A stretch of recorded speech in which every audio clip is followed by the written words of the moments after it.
Où est Tambwe Mwamba, ministre congolais de la Justice? A-t-il été interpellé ou arrêté? S'il est en Belgique, lui est-il interdit de quitter le royaume? D'innombrables appels de ce genre, tant du Congo que d'ici, nous sont parvenus ces dernières 24 heures. Conséquence, il y a eu une grande affluence le jeudi 15 juin 2017 au bureau belge de la FIDH à Bruxelles pour la conférence de presse sur ce qu'il est désormais convenu d'appeler l'affaire Tambwe Mwamba.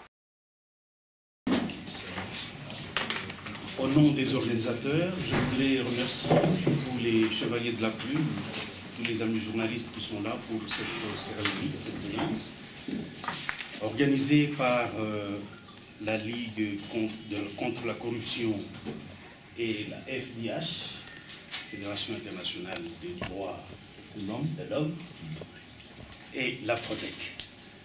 Donc, devant vous, M. Sapou, Maître Alexis Dessoif et M. Oscar Rachidi Akida, qui représente la Ligue contre la corruption, et Stani Kalombo, qui n'est plus à présenter. Ce sont les orateurs que vous aurez aujourd'hui. Nous attendons de vous des questions, mais alors nous ne pensons pas que vous serez très prolixe et pas très. Nous aimerions commencer par M. Sapou. Bien, merci Monsieur le Chevalier et Mesdames de la plume. La FIDH, Fédération internationale des droits de l'homme, est très heureuse que vous soyez là, afin de vivre un moment important dans l'histoire de la République démocratique du Congo par rapport à la question de la justice, qui est très faible, qui présente beaucoup de faiblesses, où pratiquement, lorsqu'il y a des violations graves des droits de l'homme, comme celles qui se commettent présentement, aussi bien dans le Kasaï, à l'est du pays, dans le nord Katanga, au Katanga, dans les grandes villes, la FIDH, avec sa vocation de toujours suivre tout ce qui se passe en termes de violation des droits de l'homme, a toujours volé au secours des victimes.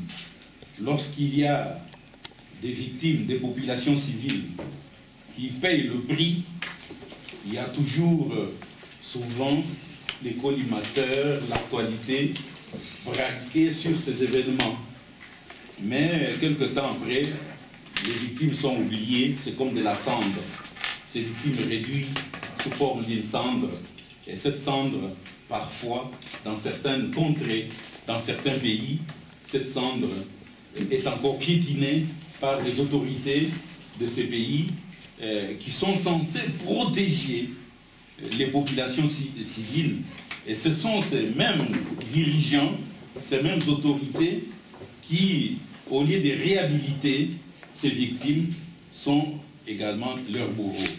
Voilà, quand ces collimateurs, cette actualité disparaît, un véritable travail commence, c'est celui des réhabilitations des victimes qui sont oubliées, et une organisation comme la Fédération internationale des droits de l'homme commence aussi son véritable travail, à part les monitorings des violations des droits de l'homme bien documentés, bien stockés quelque part dans nos archives. Alors, la FIDH et ses ligues membres congolaises et ses partenaires de la société civile congolaise sont aujourd'hui déterminés à voler au secours de ces victimes qui se comptent par plusieurs milliers en RDC, si nous devons suivre de près l'histoire de ce pays qui est vraiment meurtri, dont la population est meurtrie. Voilà pourquoi, avec la plainte dont l'avocat de victimes, Maître Alexis, qui est également le président de la Ligue belge des droits de l'homme, membre affilié de la FIDH. Et Alexis va revenir là-dessus. Avant de vous donner le micro, vous donner la parole pour toutes les questions que vous voudriez poser au sujet de la plainte qui est portée contre M. Tambwe Mwamba, et consorts, puisque nous supposons que la justice fera son travail et par plainte déposée par les victimes avec l'appui de maître Alexis Dessoif et la FIDH. Après, il y aura également le représentant des victimes, Oscar, qui est lui-même victime, et pourra aussi abonder dans le même sens comme le modérateur vous l'a dit. Pour nous, c'est le début d'un processus qui va nous conduire à des procès. Je dis bien à des procès. L'autre fois, nous disions, c'est bien les sanctions ciblées que nous avons demandées et soutenues, qui sont en cours au niveau de l'Union européenne et que nous soutenons avec les autres organisations de défense des droits de l'homme. Et nous annoncions également qu'il faille se lancer dans la mise en place de procès. Et les procès doivent commencer par des plaintes. Des plaintes qui pourront permettre aux victimes de prendre part au processus de leur réhabilitation sur le plan du droit, sur le plan de la justice. Et aujourd'hui, nous avons un cas parmi tant d'autres, mais j'ose croire qu'ensemble, avec ces victimes congolaises, nous allons leur donner de la voix et il y aura d'autres procès. Voilà pourquoi l'AFIDH sera toujours aux côtés de ces populations qui sont victimes et qui sont oubliées. Pour notre part, je dois vous remercier au nom de la FIDH et vous dire qu'il y aura d'autres rendez-vous et on vous tiendra informé de l'évolution du dossier. Je vais donc laisser la parole à notre ami Maître Alexis Dessoif vous entrer en matière par rapport à cette plainte et où on en est. Merci Paul, merci à la FIDH de nous accueillir ce matin et de nous soutenir. Je vous ai partagé avec vous 5 points. 5 points par rapport à cette plainte qui a été déposée donc, il y a un mois, le 16 mai 2017, que nous avions pu maintenir confidentielle dans l'intérêt d'une bonne administration de la justice, qui a fuité, comme on dit, dans la Libre Belgique hier, qui en a fait sa une, qui montre aussi l'importance du dossier, avec le parquet de Bruxelles qui a confirmé et donné des informations aux journalistes qui ont fait leur travail, même si évidemment on se rend compte que dans un dossier aussi délicat, la discrétion permet à la justice d'avancer efficacement. Mon premier point, c'est vraiment sur l'importance de rendre justice, de dire le droit et de faire valoir ces droits pour les citoyens, pour les victimes. Et nous constatons que les voies de recours en République démocratique du Congo sont soit inefficaces, soit totalement inefficientes.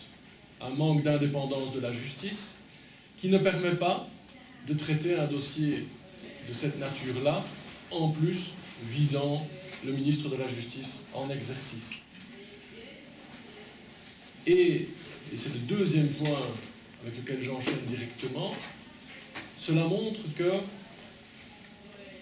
ça montre l'importance de trouver et de pouvoir déterminer un juge compétent au sens de procédure judiciaire du terme, pour juger un dossier et des faits extrêmement graves. Et le juge belge, et c'est un point très important, le juge belge est compétent pour recevoir la plainte,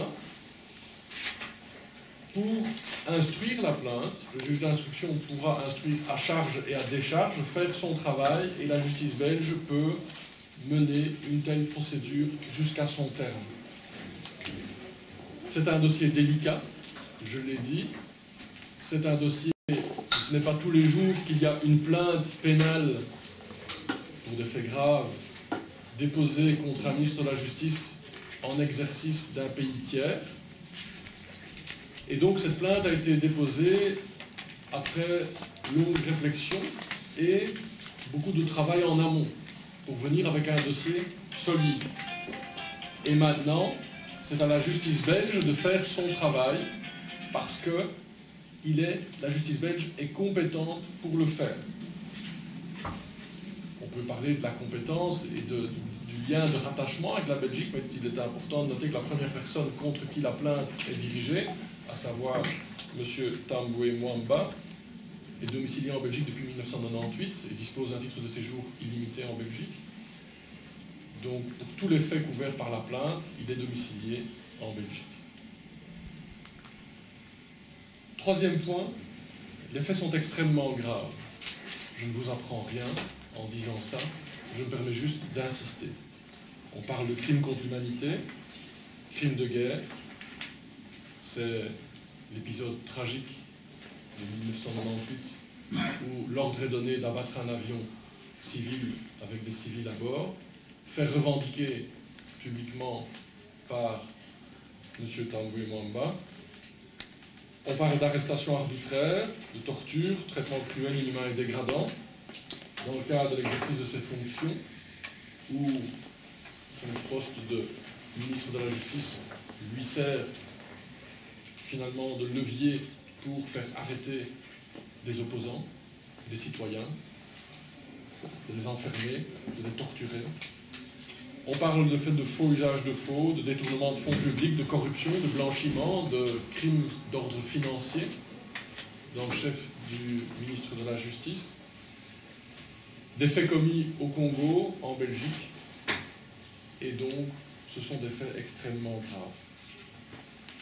L'importance de la redevabilité, de demander des comptes aux dirigeants, de lutter contre l'impunité. C'est aussi ça, la plainte qui est déposée. Et c'est aussi dans ce cadre-là que je souligne l'importance de l'appui, du soutien de la FIDH qui œuvre justement pour plus de justice et pour lutter contre l'impunité partout dans le monde. Et on l'a vu par rapport au Congo, notamment avec le soutien de la FIDH dans l'affaire Chebeya, actuellement devant les tribunaux au Sénégal, et dans d'autres dossiers, et dans ce dossier-ci, où finalement, c'est à Bruxelles que les victimes peuvent espérer obtenir justice. Mon quatrième point, ce sont les personnes visées par la plainte. Je ne vous apprends rien. Première personne visée, M. Alexis Tamboué Mwamba, ministre de la Justice du Congo. Deuxième personne visée, Mme Tamboué Mwamba Ngaloula Fleur, sa fille, visée aussi par les préventions de corruption et de détournement de fonds publics, par l'intermédiaire de sa société de droit belge, tous des éléments que le juge d'instruction devra investiguer et établir. Ces personnes résident en Belgique, sont domiciliées ou ont la nationalité belge, c'est le cas de la deuxième personne visée, peuvent se rendre librement chez le juge d'instruction s'ils ont des explications à fournir. Ça reste une possibilité. Peut-être même qu'un ministre de la Justice peut avoir une fonction d'exemple et de dire sa disponibilité par rapport à la justice d'un pays étranger en disant « je suis disponible pour être entendu par rapport aux faits qui me sont reprochés » et se rendre auprès du juge d'instruction, auprès des enquêteurs, surtout vu qu'il séjourne actuellement en Belgique ou en Europe et qu'il vient régulièrement en Belgique. Le cinquième point et le dernier point sur lequel je veux insister, ce sont les parties plaignantes, les victimes. En tant qu'avocat aussi, en leur rendant hommage, elles ont choisi d'apparaître publiquement, et donc je les mentionne, la Ligue contre la corruption et la fraude, la LICOF, son président, M. Rachidi Akida, qui agit tant en qualité de président de la LICOF qu'en tant que personne, comme citoyen, victime, notamment par rapport aux faits liés à l'avion qui a été abattu et des proches qu'il a perdus. Et M. Jean-Claude Muyambo, que je ne vous présente pas, l'ancien bâtonnier de Lumumbashi, emprisonné à la prison de Makala actuellement suite aux agissements du ministre de la Justice. Je tiens à saluer les parties plaignantes qui prennent des risques dans un dossier délicat, des risques pour leur personne, pour obtenir justice pour elle-même, évidemment, mais aussi pour faire valoir la justice, la lutte contre l'impunité au bénéfice des citoyens du Congo, en prenant donc des risques pour une cause juste, difficile, et c'est à cet égard-là que je veux leur rendre hommage pour leur courage. D'autres personnes seront susceptibles de se joindre à cette plainte en se constituant partie civile entre les mains du juge d'instruction. Et je terminerai en disant que c'est maintenant à la justice belge de travailler et d'avancer dans ce dossier pour rendre justice aux victimes. Merci. Nous passons la parole à M. Oscar Rachidi Akida, qui en même temps est président de la LICOF et victime dans ce dossier.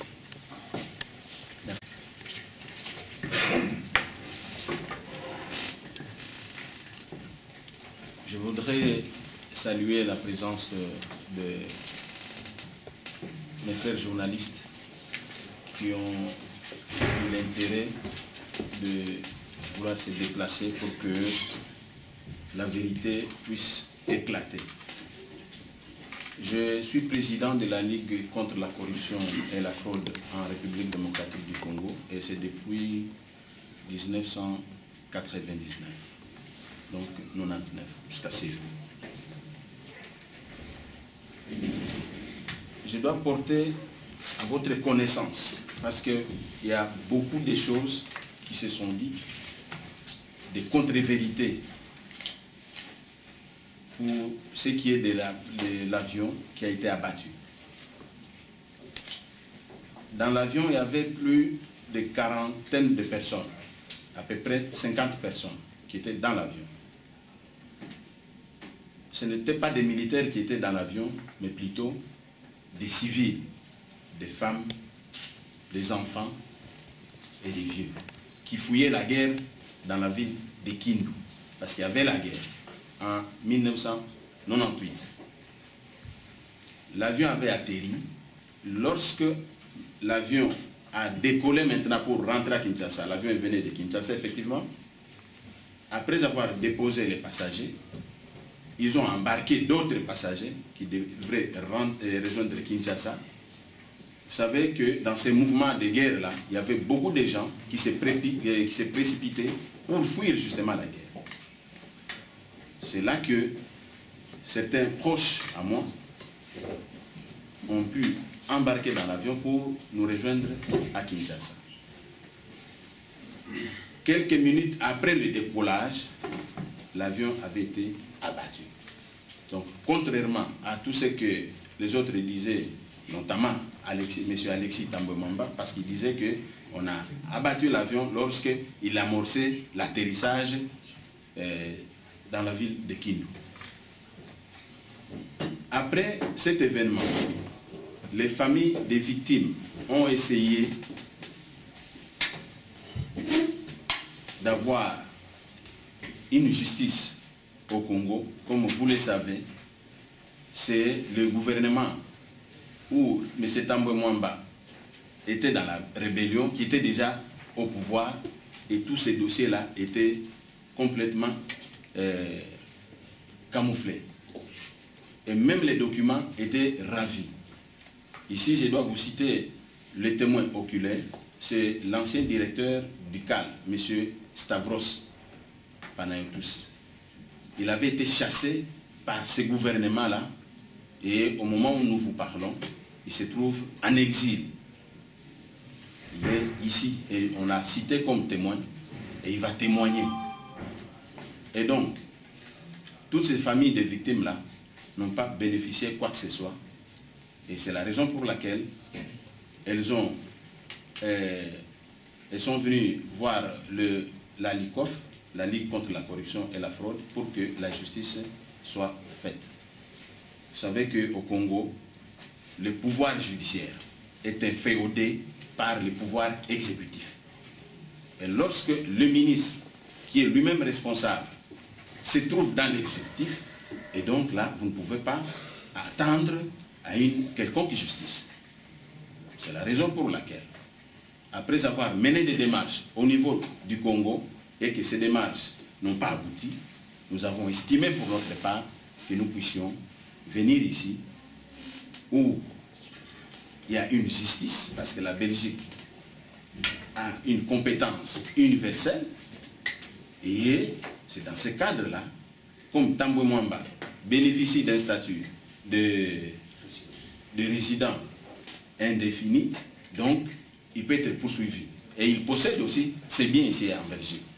Donc à cause de ça, la Belgique est compétente de pouvoir juger M. Alexis Tambwe Mwamba. Voilà pourquoi la LICOF et moi-même, nous sommes là comme partie civile. Nous représentons toutes les victimes. Et elles sont nombreuses. Alors, non seulement que je suis président de la LICOF, il y a d'autres aussi qui sont joints à nous. Le cas de M. Stani Benjamin, qui va devoir aussi parler, parce que je ne peux pas monopoliser la parole, il va devoir me compléter sur certains éléments que je n'ai pas abordés. Merci. Comme l'a expliqué le collègue de la FIDH, donc là, il faut repartir dans l'historique même de cette plainte qui fera date, parce que le Congo amorce une période de transition dans laquelle on a un pouvoir dont le mandat était terminé, enfin, a pris fin légalement le 19 décembre 2016, et le pouvoir a accepté de signer un accord politique qui prolongeait en fait le mandat. Mais il faut dire que le mandat actuel de Kabila et de tout son système ne tient qu'aux mesures d'application du fameux accord. Donc tant que l'accord n'est pas appliqué à la lettre, donc ce pouvoir n'est pas reconnu officiellement. Donc là se pose maintenant le problème de chaque État. Est-ce que tous les États occidentaux et les autres reconnaissent Kabila ou pas? D'où la qualité même et toutes les possibilités qu'ils fassent usage de leurs immunités diplomatiques et autres vont se poser pendant les procédures qui seront lancées. Maintenant, pour revenir à l'historique de la plainte, j'ai été contacté à la fin de l'année passée par mon ami Oscar Rachidi Akida par rapport à la situation qu'il a vécue lui-même dans sa chair. Donc moi je me suis dit non, cette histoire on ne va pas laisser ça comme ça. Il avait un tas de tonnes de documents. On s'est lancé dans l'aventure, à essayer de réunir d'autres documents, d'autres éléments de preuve. Et on a fait un draft et qu'on a soumis à Paul, et Paul a amené ça à la FIDH pour continuer. Parce que bon, comme vous savez, la Prodex c'est une ONG qui fait peur, mais au fond on n'est pas si nombreux que ça à travailler dans tous ces dossiers. Raison pour laquelle on s'était un peu retiré. Et la FIDH a fait le travail au dépôt, on avait déjà été voir le juge au mois de janvier. Et la FIDH a continué la plainte, et la plainte a été formalisée et déposée définitivement le 16 mai. Maintenant, côté pratique, je ne veux pas revenir sur tout ce qui a été dit avant moi. Je voulais seulement attirer l'attention, et là je m'adresse aux Congolais victimes, et surtout à tous les bourreaux qui sont encore en place, qui doivent savoir que l'heure où les ONG lançaient de messages comme ça d'avertissement est terminée. Donc on est arrivé à bout, il y a eu des sanctions, et je me rappelle encore, beaucoup rigolaient des sanctions, n'est-ce pas Paul? Ils rigolaient, ils disaient oui voilà, les Américains, enfin l'administration Obama et puis l'administration Trump, enfin, prennent des mesures enfin, disons, c'est plus symbolique toutes ces sanctions. Parce que ces gens qui sont au Congo, ils ont un sentiment d'impunité. Parce qu'ils sont au Congo, bien qu'ils aient quelques biens aux États-Unis et en Europe, pour eux, ils ne ressentent pas encore la valeur didactique de toutes ces sanctions. En fait, c'est des avertissements pour dire arrêtez. Mais au lieu de ça, on voit que ça continue. On a vu récemment le massacre au Kasaï. Donc c'est pas tant jusqu'à assassiner des experts des Nations Unies. Donc en faisant un montage et en faisant une vidéo qui au fond la vidéo les a carrément trahis, comme on l'a démontré dans nos analyses qu'on a fait. Là je rends hommage aussi à l'ONG DESC spécialisée en matière militaire, qui nous a beaucoup aidé au niveau de l'analyse balistique du contenu de cette fameuse vidéo montrant l'assassinat de nos deux amis. Donc, je vais conclure en disant que l'heure de l'impunité est terminée. On a la chance, ou comment j'allais dire, le fait que la première plainte est déposée et la personne visée, principalement Alexis Thambwe Mwamba, qui est de nationalité belge. Il y a d'autres personnalités connues, comme Sami Badibanga, comme Alex Kandé, comme Bochab. Et tous ces gens-là doivent savoir que les dossiers sont là et les dossiers suivent leur cours. Et bientôt, on aura l'occasion encore de nous revoir parce que on a trop parlé, comme disent les Congolais. Maintenant, c'est des actes concrets. Et il y aura plusieurs rendez-vous comme ça où tous ces dirigeants seront cités l'un après l'autre. En commençant d'abord ceux qui sont là où on a un rattachement avec la Belgique, quoi, notamment les trois personnalités et les autres qui vont suivre. Voilà, je pense que j'ai été assez long. Merci. Voilà, merci. Maître, quels sont les éléments qui vous ont décidé à accepter ce dossier? Vous auriez pu refuser. C'est mon rôle d'avocat d'assister des victimes qui veulent obtenir justice. Et donc, j'ai accepté de traiter ce dossier pour, dans la mesure de mes moyens, déposer cette plainte, donc rédiger cette plainte, travailler sur le dossier et déposer cette plainte pour assister comme avocat des victimes qui veulent simplement obtenir justice devant un juge compétent.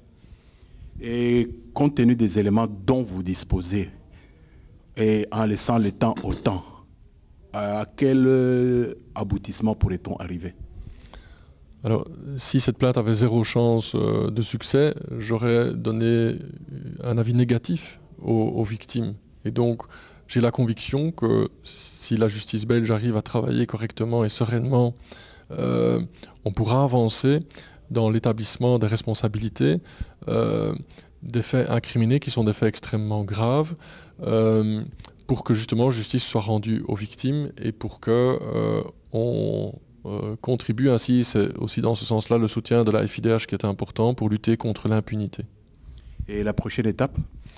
Alors c'est le juge d'instruction qui commence son enquête à charge et à décharge, qui commence ses investigations et qui, à un moment donné, avec les résultats de son enquête, va devoir confronter ces éléments à M. Thambwe Mwamba pour avoir ses explications par rapport aux faits qu'on lui reproche. Une toute dernière question à l'intention de nos téléspectateurs de Kinshasa qui sont déformés par la justice qu'ils ont chez eux, qu'ils ont chez nous. Là, quand on vous arrête, on vous présente à la télévision, le lendemain vous êtes à Makala et vous pouvez faire 10, 15 ans sans que vous soyez jugé. Et eux s'attendent à ce que dans quelques jours, M. Thambwe Mwamba aille en prison. Qu'est-ce que vous leur dites? Non, que la justice doit pouvoir travailler sereinement, que le temps de la justice est un temps long, contrairement au temps journalistique ou au temps politique. Et donc il faut laisser aussi le temps à la justice de mener ses investigations pour pouvoir, avec un dossier solide, le confronter à M. Thambwe Mwamba et le faire juger pour ces faits-là. Pour que la justice soit rendue dans de conditions bonnes et sereines, qu'il ait un procès équitable, mais qu'ils doivent répondre de ces actes, il faut être patient. Et c'est extrêmement difficile parce que pour les victimes, c'est une patience quasiment insupportable et inhumaine, mais qui est finalement la seule voie possible dans le cadre d'une justice indépendante qui veut travailler correctement. Et donc là, il faudra faire preuve de patience et de persévérance pour aller le plus loin possible et amener M. Thambwe Mwamba à rendre des comptes. Nous vous remercions, maître. Merci à vous.